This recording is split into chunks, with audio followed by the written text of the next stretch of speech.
Hello and welcome back, adventurers. This is Captain TTRPG, and today we're talking about Pathfinder 2nd Edition. Welcome back, adventurers. Today we are going to rank the subclasses for the Swashbuckler class. There are 6 subclasses or styles to rank, but before we do, let's talk criteria. On screen, we have the criteria that I use for ranks, like I have. I will be ranking subclasses from S to D. Subclasses are going to be ranked against each other, not against other classes, as usual. S is a subclass that is clearly mechanically stronger for combat than other subclasses, while not falling behind in other pillars of play that naturally fit well with the class. Pretty much this becomes what's like the default or the right way to play the class, and I don't expect us to necessarily run into this, but in case we do. A is a subclass that is just going to be strong in any adventure. It's not only strong on its own, but it does actually help make the team better. Pathfinder2e, of course, is cooperative, and we want to be able to take advantage of the team-based aspect of the game. Plus, it should have strengths that really lean into what the class is very good at, including social or exploration if those are part of what the class's identity is about. B is a subclass that is mechanically strong on its own, or does a good job of boosting the rest of the party, but not really both. It may be especially strong in certain campaigns, but not in others. It may also land here because it doesn't do a good job of leaning into what the class is best at. C is the subclass that lands here because it's not really strong in combat in any campaign, or at least maybe just one campaign you can come up with and that's it. Or it could just be no better than just the base class without a subclass. It might not take advantage of the specialty of the class, or doesn't really succeed in any pillar of play besides combat if it even hits there. D is something to avoid. It may actually detract from the class, or by trying to use what it offers, it's more like a trap than anything. There's likely nothing advantageous to the subclass versus the other subclasses, or even just the base class itself. Fantastic. Let's get into the Swashbuckler. With the Swashbuckler having, like I said, 6 subclasses to rank, and them being referred to as the styles, let's go ahead and dive in here. But first we need to talk about what a style gives you. So what benefits do you get? Well, at level 1, you're going to get trained proficiency in 1 skill. You're going to get sometimes granted a skill feat, sometimes not, and you're going to get at least 1 action that gains the bravado trait. Keep in mind, the bravado trait is added to different actions to allow them to trigger panache. So when you use an action that has the bravado trait added to it, you then have panache. This is really important to how we understand the ranking of the subclasses and how they work within basically the entire class's makeup, right? Those actions that gain panache for you, you need panache for everything you want to do with your class to take advantage of some of the other features it has, as well as using all your finishers. So these actions with the bravado trait are extremely important. At level 9, we get our bonus called Exemplary Finisher. So the Exemplary Finisher feature we talked about in the base video. This is basically after you use a finisher, this happens. So whatever is tied here that at level 9 triggers when you do a finisher. And those vary quite a bit. Something important I want to talk about is that there are feats that you can take that are related to the skills tied to styles, but they fall into a couple different buckets here. There are those that take advantage of the skill actions that you gain bravado for, which I will keep in mind and provide a bonus to the subclass, right? So let's say that you have the bravado trait on Demoralize. If there are feats that use Demoralize, but don't themselves have the bravado trait added to whatever you're using it for, then it's going to be the subclass that gets bravado from Demoralize that gets the most out of it, and it definitely counts toward that combat style. However, then there are those that use the skill, but not the skill action itself. So let's say that you've got something that uses performance, but doesn't use the perform action. Well, suddenly your style that gains the bravado trait to perform, this isn't any better for you than it would be anybody with the same level of performance training as you, because it doesn't have anything to do with that. And finally, there are those that, yes, they use a specific action, but by default, whatever feat you're taking just gives it the bravado trait, so it didn't matter if it had it before because of your style or not. Everybody who takes the feat gets bravado with it. So that also doesn't count toward the style because anybody using it gets the same bonus from it. So those are things to keep in mind, and I'll try to bring those up as we get into it. And there might be people who feel differently about this, to say, oh, I mean, Battledancer gives you perform, anything to do with performances boosts Battledancer, but it's really not in my mind, unless it deals with perform specifically and doesn't give you the bravado trait for whatever feat you take. Speaking of, we start off with the Battledancer. You get training in the performance skill. You also get the free feat of Fascinating Performance. This allows you to use Perform to attempt to fascinate a target in combat on a crit success, and you can fascinate larger sets of enemies, but again, it only fascinates on a crit success against them with your performance. You get the Bravado trait added to Perform, and your exemplary finisher at level 9 is that you get to step as a free action. Performance is not a good combat skill. It's a great skill. For roleplay, it's amazing. It can be so powerful when we're talking about social encounters, but it's just not a good combat skill. Perform is an even worse combat action, and it really drags the whole thing down. So Fascinating Performance helps a little bit. It means that Perform can fascinate a creature on a critical success, but one, you're fascinating a creature, and we'll get into that. This has the Incapacitation trait, and again, it requires a critical success. So you can build on it, but what you're doing is you're building on something that by default doesn't work very well, and when it does succeed, when you actually crit succeed on a Perform check against a creature, you fascinated them, which is one of the worst debuffs in the game, because anytime anything hostile happens to any of their allies and they break out of it, it's really awful. Compare this to things like frightening creatures with Demoralize, or making them off guard with Feint, or things like that. This is just worse. It's just plain and simply worse.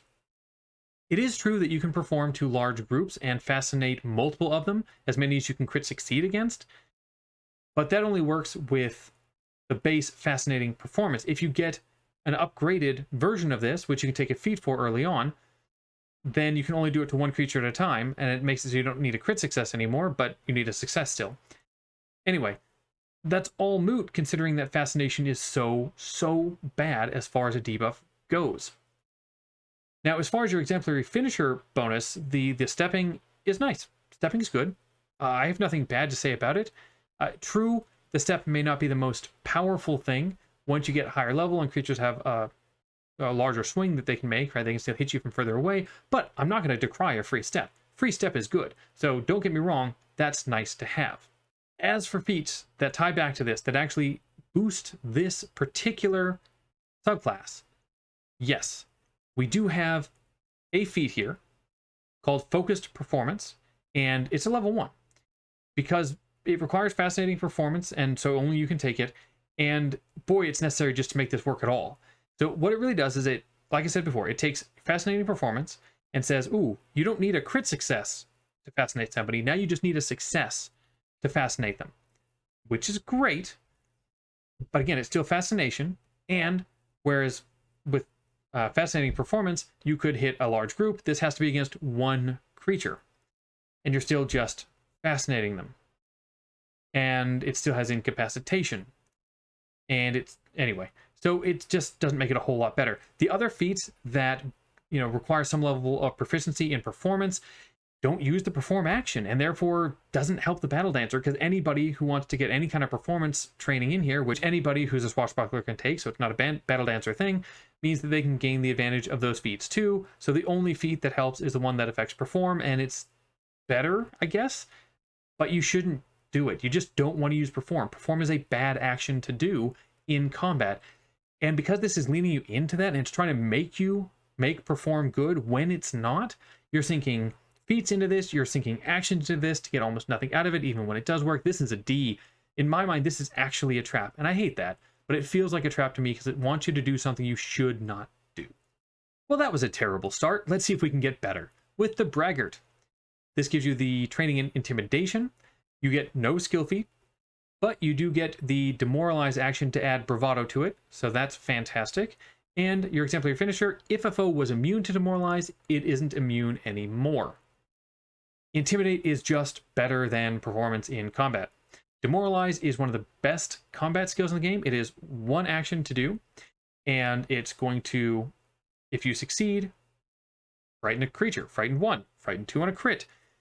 That's already really good. A frightened creature is essentially one level lower, right? All of their debuffs that happen for frightened makes them kind of like they're 1 CR less. So very strong to demoralize creatures.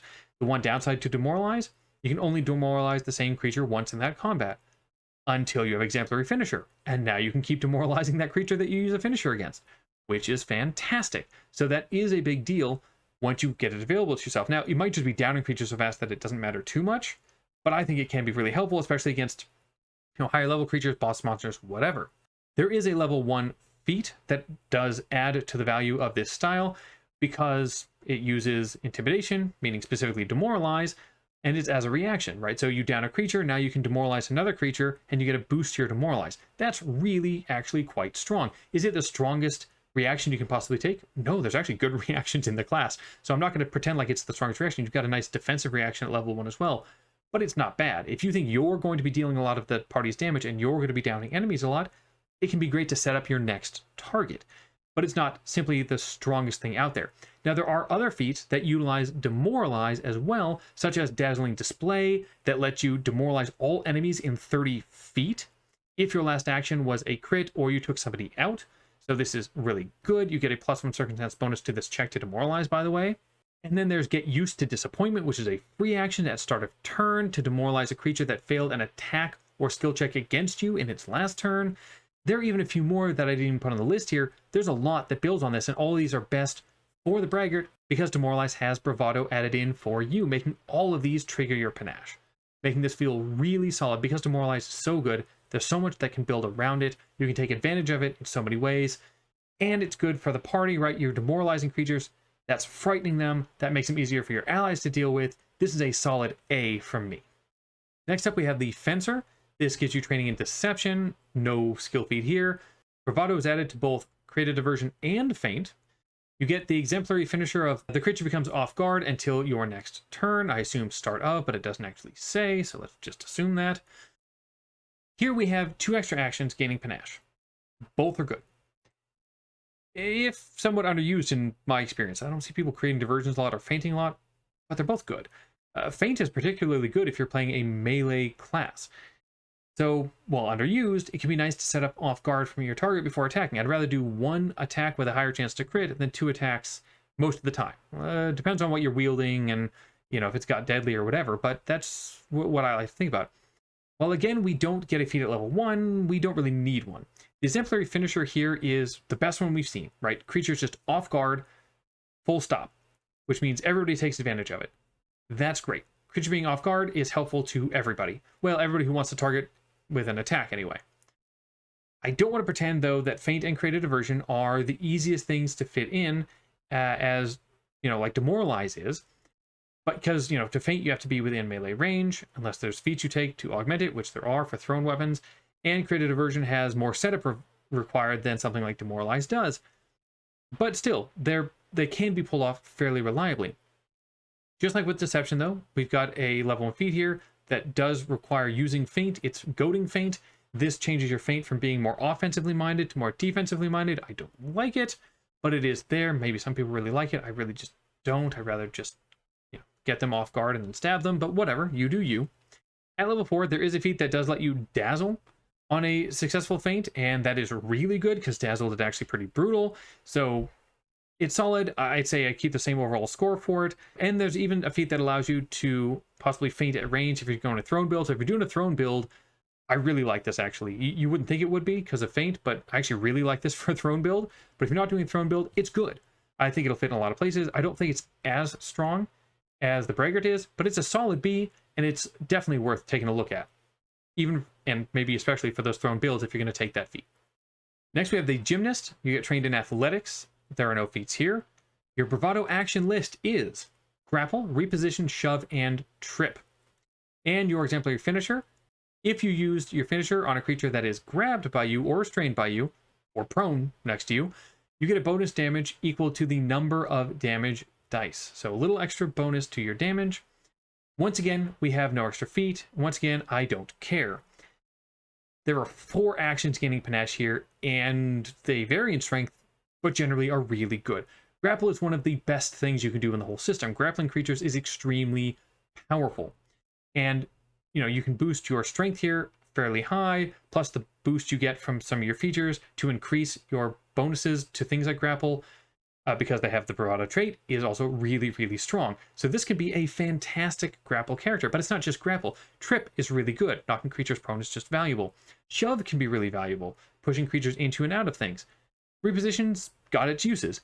Anyway, lots of good stuff here. Now, the exemplary finisher, adding a couple extra damage, it's not bad. It's just not as exciting. It's not helping your allies, so I don't love that. It's probably on par with the Braggart here, but it's not blowing my mind. There's no level 1 feat that requires athletics, but again, that's not a big loss.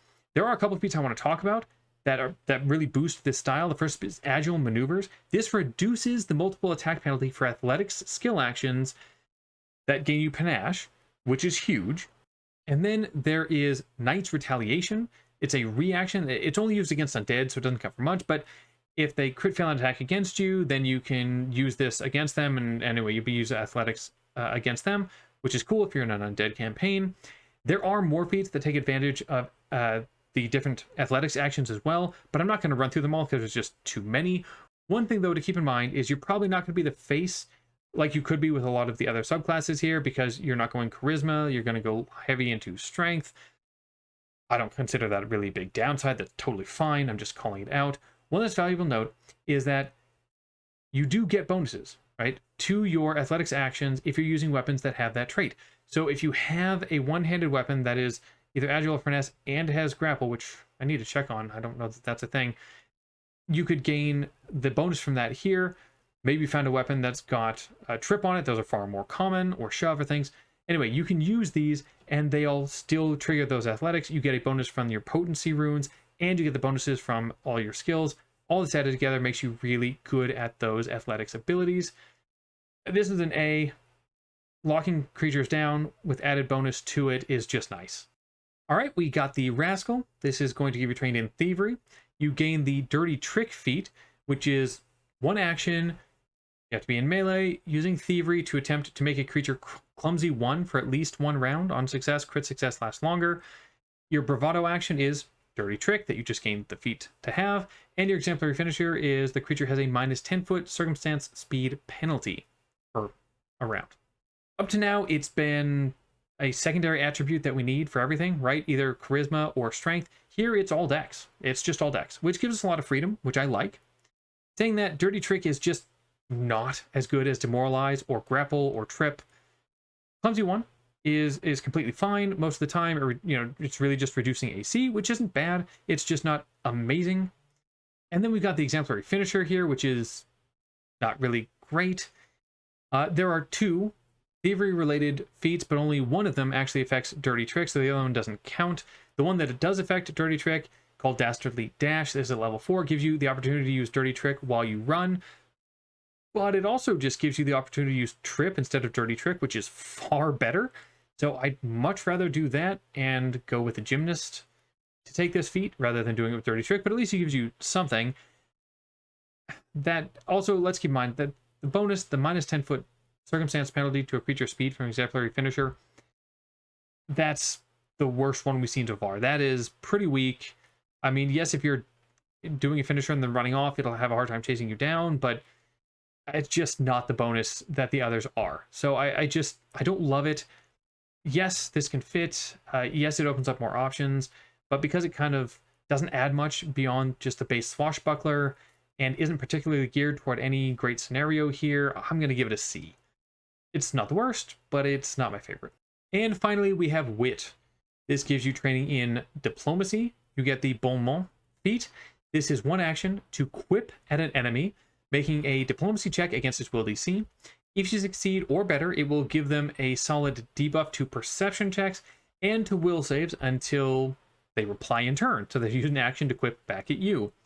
It has the Bravado action, that is Bon Mot does, right? That gave you that action and then gave you the Bravado trait for it. Your exemplary finisher is the creature will have a -2 circumstance penalty to attack rolls against you until the start of your next turn. Bon Mot is interesting. If you have a caster, you can combo with it, and it becomes really brutal, right? You've got a caster who can target will save specifically. This is going to do some serious damage. Without that combo, or if you have no casters at all, you might not see a lot of value in it in the end, sadly. I mean, sure, if people are hiding, it's harder for them to seek you, but I'm going to call that minimal at best. Diplomacy is a nice skill to have outside of combat, but, any charisma-based swashbuckler can take it, so that doesn't really count as a bonus here either. The exemplary finish is solid. making a creature basically ineffective against you with its weapon. You basically took away its weapon training, right? You knocked it down a weapon training, which is solid. That 10% reduced chance to hit and crit, that's impactful. The related level 1 feat, one for all, is kind of broken, honestly. Again, any Swashbuckler, though, could take it if they're trained in diplomacy. It's nothing special to you. It doesn't use Beaumont. But, you know, it's still one action to aid any ally. So great, it just doesn't help them out that much. Anyway, Beaumont isn't all that good, but the finisher is solid, and it's still useful, and it's team-based and trying to help each other out. Given that bonus here, I still have to say this is a B for me. It's not amazing, but it'll fit a lot of times, and a nice face to the party stuff you've got going on here. So yeah, think about it. I don't think it's the strongest, and it's kind of a low B, but it's still a B. And there we go. 6 styles. What do you think? Are you a big fan of the Battledancer and I didn't do them justice, or maybe you think grappling is overrated? Leave your thoughts in the comments below, and as always, adventure on.